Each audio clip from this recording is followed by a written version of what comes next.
রাসূল সাল্লাল্লাহু আলাইহি ওয়াসাল্লাম খ্রিস্টানের সাথে বসতে পারে, ইহুদির সাথে বসে সনদ তৈরি করতে পারে, মদিনার সনদ। কিন্তু আমরা মুসলমানের সাথে বসতে পারি, একজন আরেকজনের ছায়া দেখতে পারে না।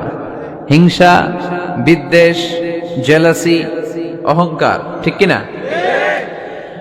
লা ইয়াদখুলুল জান্নাতা মান কানা ফি কলবিহি হাববাতু খারদাল মিনাল কিবর, যার অন্তরে যাররা পরিমাণ অহংকার থাকে সে কোশ্চিনকালেও আল্লাহর জান্নাতে প্রবেশ করতে পারবে না। আমরা যেন এই অহংকার থেকে মুক্ত হতে পারি, আমরা যেন ব্রড মাইন্ডেড হতে পারি, আমরা যেন ভিন্ন মতের লোকদেরকে রেসপেক্ট করতে পারি, ভিন্ন মতকেও যেন আমরা সহ্য করতে পারি। আমাদের দেশে এত কাদা ছোড়াছুরি, এত মারামারি কেন জানেন? আমরা ভিন্ন মতকে দমন করতে চাই, ভিন্ন মতকে আমরা স্পেস দিতে চাই না, ফলেই এত ঠেলাঠেলি। এজন্য মতামত বিভিন্ন থাকবে। This is the beauty of Islam.